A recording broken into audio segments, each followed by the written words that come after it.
Today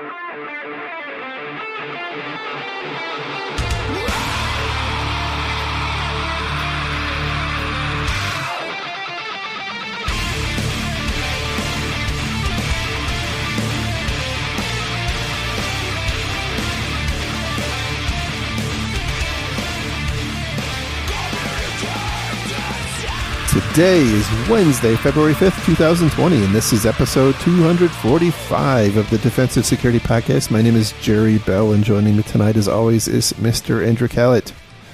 What is this Wednesday thing? I know, Wednesday. It's crazy. It's like a time warp or something. All right. Well, hello. Good evening. Good morning, Yes. wherever it is you are. Good day. Good day. If you're in Australia. All right. So, we missed Super Bowl weekend, but we're here on Wednesday. We did. Yeah. You know. And then I had a wedding to go to. Oh, that's right. Yes. So it was actually my fault that time. That's right. All right. Well, but you know what? Here we are. And so since we're here, I do want to say thank you to our Patreon donors. Thank you very much. Ditto. You guys are awesome. Also a reminder that the thoughts and opinions that we express are ours and do not represent those of our employers. But for a large fee, they could. Yeah, or maybe not even that large. I don't know. I missed a bunch of work. I need some money. Just make up for it in volume, man. Come on. Oh, you've seen my wife's credit card. I mean, never mind. Carry on. Sorry. Geez. All right. So, I guess just one quick reminder that we will be at B-Sides Orlando, which I think is on April 11th, if memory serves. Indeed. I mean, I tried last year and things went sideways, but by God, I'm going to make it this year. Yeah, all systems go so far. So if you are in the area and so motivated, you can come and see us record a live show, the first live show ever of Defensive Sec. That's true. And B-Sides Atlanta, our hometown of Atlanta, tickets went on sale, as it were, in waves. I haven't gotten one yet, but I'm going to. So I do plan to attend B-Sides Atlanta. Holy cow, I didn't even know that. Thank you. Oh. Yeah. Hang on, I'll look up the date. I should have known this. It's at KSU again, which is Kennesaw State. Kennesaw State University. March 28th, 2020. Good deal.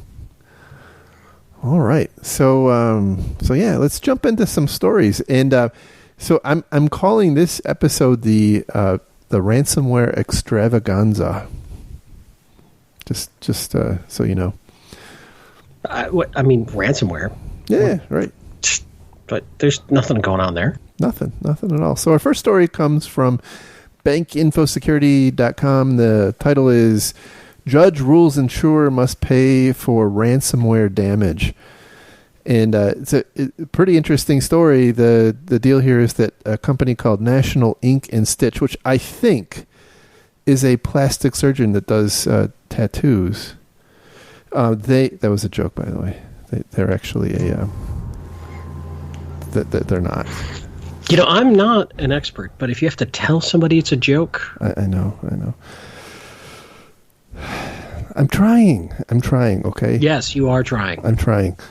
Yes. So the deal is, back in 2016, National Ink and Stitch had a ransomware attack. They suffered some damage. And now you're laughing at their damage. I'm not laughing at their damage. I'm laughing with their damage.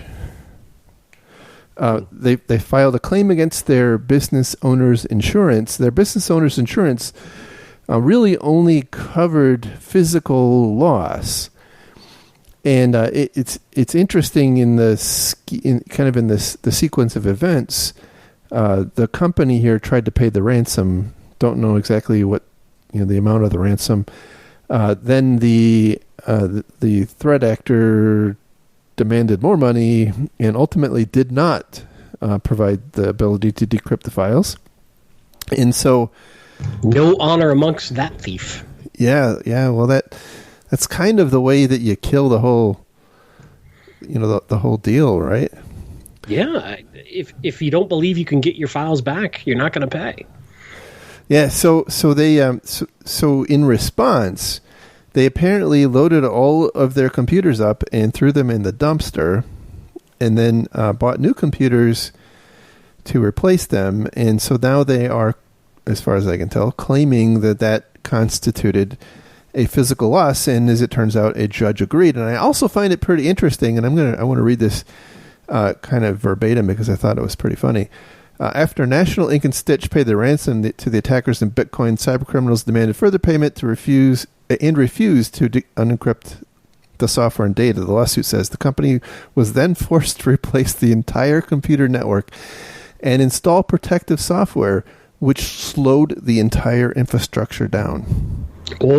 Oh, yes. So many antivirus jokes come to mind. Oh, yes. And then the later in the story, the judge actually goes on to make a comment about how, as a result of this heinous crime, their computers are now slower because they have to run antivirus. So they weren't so much pain and suffering. Yeah. But there's two fascinating elements to the story. Number one is this is not cyber insurance. Right, which is true because you and I have often wondered, how is it going to go when some of these cyber insurers and their customers start fighting in court, and how that's going to go? Now, this doesn't inform us of that. But it's an interesting sort of side methodology. Correct, and it says that, at least in this particular case, that apparently throwing your computers away is a reasonable response. And they actually kind of go through a couple of other examples. And what troubles me a little bit is that it feels to me like you can. I kind of draw a parallel to here in the south of the U.S. We get these bad hailstorms, right? If you get a bad hailstorm, you can find in the aftermath, you can find these shady roofing companies that will come out and replace your roof and then bill your insurance company. And I can't help but thinking of I'm not accusing this company of doing that, but there seems to be a moral hazard here where companies can kind of let their networks go to crap. They get compromised, and then their insurance company is now on the hook for to pay for them to upgrade, and that seems a little wrong. Okay, but let's extrapolate that out into a more physical entity. You're in a known crime area. You don't secure your doors. You don't lock the doors. Somebody comes in, ransacks the place. Good point. Yep, fair point. Yep. So yeah, insurance will cover that. You're right. Touche. Well, we're drifting towards, do we blame the victim here for not doing the things that are obvious to us, when at the end of the day, it is a bad guy perpetrating a bad guy act on them. And cyber is a weird world where, we are expected to do more in the cyber world than you might be in the physical world in some ways. Yeah, I guess I was on a slightly different point, and the point I was on was, it occurs to me that there's the peril here is that companies look to their insurance companies to pay, to fund the upgrade, not to replace. That's true. But. There was here in Atlanta, right? The city of Atlanta famously had a very significant ransomware attack, and I don't know what the final tally was, but it was in the tens of millions of dollars, and a lot of that money, as far as I'm aware, is paying for upgrades to their systems that they had been wanting to do for a long time. Moving things to the cloud and so on and so forth, and that's my point. We're not just talking about, bringing in pallets of replacement workstations. It's, right. Like migrating from, Windows NT to Windows 2019 or whatever. So that's the point I was on. That, and I don't know if that's likely to happen, but it concerns me. It does remind me of when you couldn't get a newer laptop after you've had yours for 4 or 5 years. You would just forget it on the roof of your car as you drove away. Yeah. Bob told me that a better way is to put a heating pad under your laptop while you're working. But then the cats will just swarm it. But they will already, so It's true. What do you have to lose? We do not recommend these techniques. These are merely educational for your entertainment only. It's totally hypothetical, speculation. I have no idea. Don't try it at home. Absolutely. And I bet you $1 their initial compromise came from a phishing email anyway. Yes. Almost certainly. Almost certainly. So the next story is kind of an interesting other side of the coin. The New York's comes from ZDNet, and the title here is New York State wants to ban government agencies from paying ransomware demands. Yeah, it's this is a tricky one because I certainly am not a fan of paying ransomware, but it's nice to have that flexibility because you don't know the circumstances you might find yourself in. Yeah, and so that's that's one side, and I think the other side is, and I suspect this is what they're really hoping for. And by the way, this is not, it's not clear that this will ever see the light of day. It's a proposed bill that hasn't even been. So I'm glad we're taking valuable time to talk about it. Yeah, whatever. So, but it could be. But it could be. It's interesting that New York State has been one of the more active states when it comes to different cyber regulations. So it wouldn't be surprising if we start to see, either them or other states or countries start to implement similar laws. But it occurs to me that there's an interesting perspective to this, because if you are a ransomware purveyor and you're out there trying to figure out who to target, and your time is money, and that a state government or some government entity in New York State is barred by law from paying a ransom, you're unless it's totally opportunistic, you're going to be incentivized just to move on. Or your victims in New York can't report it because they know that they would get in trouble if they paid you. So maybe you're more likely to get away with it as they pay you and they can't tell anybody. Yeah, but if it were if this law were intended to apply to private organizations, I would agree with you on that. Totally right. Agree. It'd be tough for a state organization to free up the money, but I like my paranoid delusions. Okay. No, you're absolutely right. If that were applied to the private sector, I think it would drive ransomware payments completely underground. But this is a tough one because think about it in the case of a hospital. Let's go worst case scenario. Hospital it happens to be a state-run hospital, not a private institution in this example. Mm-hmm. They get popped with ransomware and they are down and they can't even treat patients. And people's lives are on the line. And they have to shut down their ER and send people elsewhere and cancel surgeries. And, maybe it makes sense for them to pay. Yeah, absolutely. And I that's certainly the unintended consequence. Right. And it also, by the way, works against our growing empire of Bitcoin ATMs for lobbies. That's true. It really does. Yeah, we don't want that. So, all right, moving on to the next story, which comes yet again from bankinfosecurity.com, and the title is NIST. It's not NIST, as I've been told. It's NIST. Drafts guidelines for coping with ransomware.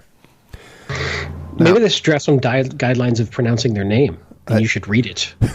Obviously, you are right.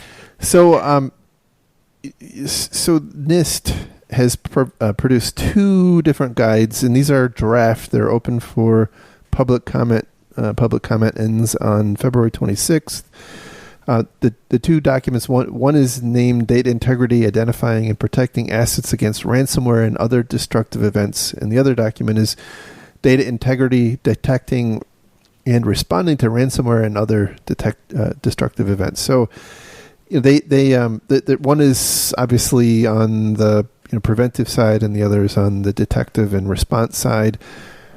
And they're so I have a funny story, right? Each one is close to 600 pages long, and I opened the first one up and I started scrolling through, and I had an anxiety attack from a certain time when I was stuck with NIST 853, which is also a very long document. But after I kept scrolling a little bit, it's actually pretty good. Yeah, I would agree. I read it. Nothing earth-shaking, nothing that we haven't talked about 1,000 times, but a good, concise list of recommendations. Yeah, and then they have implementation guides, like on how to, they basically early in the documentation they present what I would refer to as a reference architecture, right? Right. And then later they have how-to guides on, actually like screen by screen, how to configure different technologies to implement that reference architecture, which is not something I've normally seen in a document like this. So it's pretty good. To be as transparent as we can be, there were a lot of InfoSec vendors who were involved in the creation of this document. There's very specific tools that are mentioned, but that doesn't take away from the validity of the overall approach and architecture they talk about. And I think it's good. And, the other thing that I like about having something like this is even if you walk in to your boss and you have all the same ideas, coming in and saying, hey, look, it's from NIST. Yeah, it carries a lot of weight, right? Yeah, it can smooth over that conversation. It's more defendable. It's more relatable to non-technology executives, that it's a government recommendation, and it's a lot easier for them to stand behind. Yeah, the preceding information is not applicable to entities in the European Union, though, as I found. Well, fair. But the technology is still the technology. No, I know. I've had some interesting discussions with Europeans about NIST. So NIST. They have interesting views. They think NIST is nasty. Yeah. Well, not NIST per se, but that NIST is in cahoots with the U.S. government, and the U.S. government is yucky. Do they tell you to go away or they'll taunt you again? Yes. They will fart in my general direction. Yes. Mm-hmm. Mm-hmm. That's right.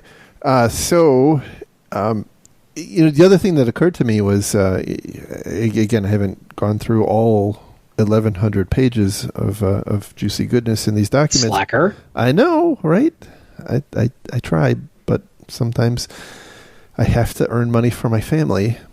Mm-hmm. So, which one? You've got like 3 of them now. All of them. Ah. It's why it's even more important. Fair. So, yeah. Oh, gosh, you made me lose my train of thought. I'm sorry. No. So it occurred to me that, there's a lot of discussion about Active Directory, which I of course love. But it occurs to me that if these documents are too good, they're going to be eating into the profits of many consulting companies. Well, yes, but migrating from your existing model to a reference architecture is non-trivial. That's true. That's true. That is where the consulting dollars can be found. So maybe it will, maybe it will incentivize more companies to take the leap, and then they're going to realize they're in over their head and need some help. So fair enough. Then the 28-point plan.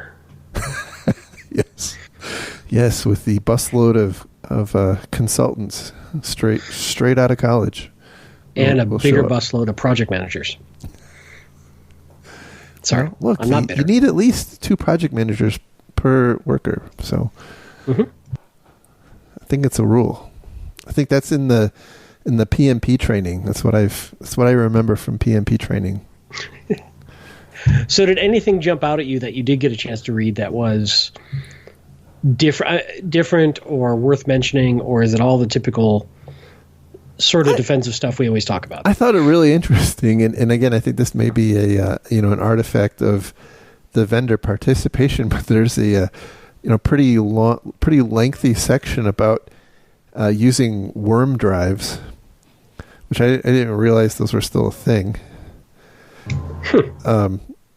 So that there was that, and then the other thing, and it's more of a kind of an abstract concept, but the main document goes through a bunch of, so they lay out the reference architecture, and then they go through a bunch of different use cases, like somebody found a USB drive in the parking lot, somebody got a phishing email with an attachment, and they play out how the reference architecture helps.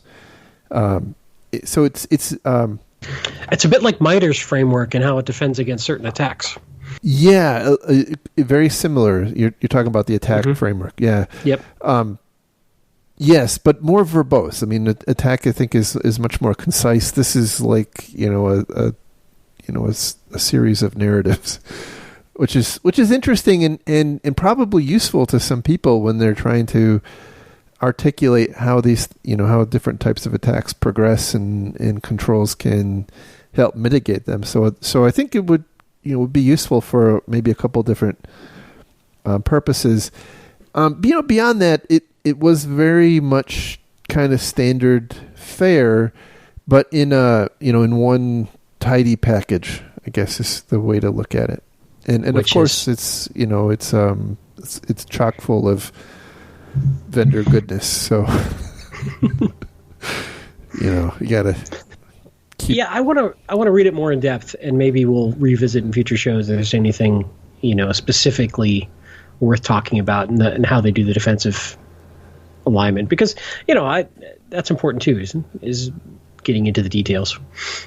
Yeah, indeed. They so like I said, they do talk a lot about how to configure Active Directory. I didn't read all of the details. By the way, if you're interested and have a laptop that's powerful enough, there's a cool thing called Detection Lab. If you search for the word Detection Lab in Google, all one word, you should end up at a GitHub site, and it's actually a package that will build a virtual network on like VirtualBox or VMware with a couple of Active Directory servers, a couple of workstations, a Splunk instance, and some other stuff. It's pretty cool to play with, and so I've been actually playing with that and how to make Active Directory not quite so crappy. The preceding ad was not sponsored by any one individual or company. That was an unpaid solicitation on Jerry's part. Yeah. Well, so Detection Lab is free. It's open source. So yeah, it's all free. It actually downloads evaluation copies of Windows installs. So you gotta they're good for like 90 days, and then you gotta rebuild it. I never said my jokes were good. I just tried. It's okay. I can relate. All right, so moving on to our next story. This one comes from Ars Technica, and the title is "Dozens of Companies Have Had Data Dumped Online by Ransomware Rings Seeking Leverage." So this is a follow-up about the Maze ransomware group. And it is interesting, by the way. We have in the past talked about Pensacola. Pensacola was pretty, pretty famously attacked by the Maze group back, I think, in December. And it was interesting because Maze has attacked other organizations and dumped their data, but they only dumped metadata about Pensacola, and so now. Apparently, Maze has come out and said that they are giving a gift to the city of Pensacola, and they are not going to actually dump Pensacola's data. So I don't know exactly what transpired there, but I'm sure there is some story behind that.